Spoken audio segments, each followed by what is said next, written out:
Vous reconnaissez probablement l'endroit, le magasin Benjo dans le quartier Saint-Roch va fermer le 31 janvier.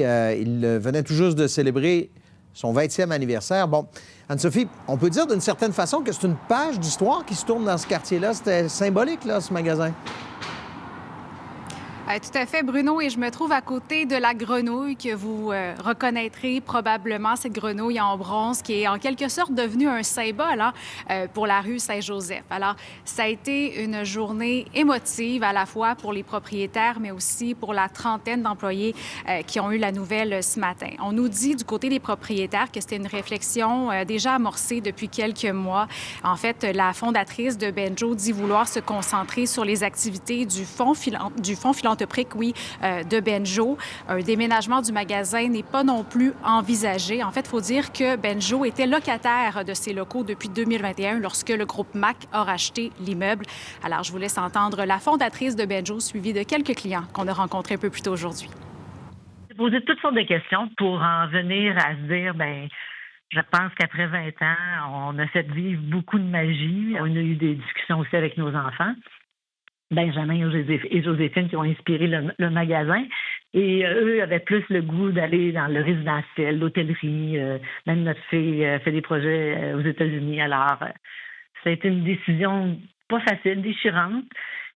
Ça me rend triste parce que je trouve que c'est émerveillant pour les enfants, pour les parents, les grands-parents. Ce magasin-là, il est magnifique puis il est merveilleux. Ça nous fait du bien entrer là. Je trouve que c'est dommage pour le quartier, puis c'est un magasin qui est niché. C'est intéressant. Je sais pas par quoi ils vont le remplacer, mais c'est sûr que c'est décevant. Je me souviens, ça faisait partie de la revitalisation du secteur Saint-Roch au début des années 2000. Bon, les problèmes qu'on connaît dans Saint-Roch, l'itinérance, la consommation de drogue, est-ce que ça a pu précipiter la fermeture ou précipiter la décision? Bien, de son côté, Geneviève Marcon dit que, évidemment, ça a pu jouer un rôle, ces difficultés de cohabitation dans Saint-Roch, mais c'est pas tout. Elle cite aussi la COVID-19, mais aussi les nouvelles réalités qui entourent le commerce du détail. Et du côté de la Ville de Québec, on dit, on ne croit pas non plus que les défis de cohabitation faisaient partie de l'équation.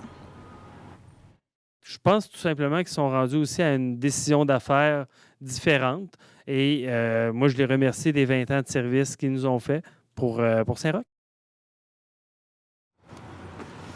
Alors, du côté de la Société de développement commercial de Saint-Roch, on nous dit que c'est normal que des magasins ferment, d'autres ouvrent, et donc on a confiance que d'autres commerces vont pouvoir arriver sur la rue Saint-Joseph. Alors, je vous rappelle en terminant que la grande porte, mais aussi la petite porte du Benjo fermeront le 31 janvier prochain. Oui, c'est très, très symbolique comme endroit. Merci, Anne-Sophie.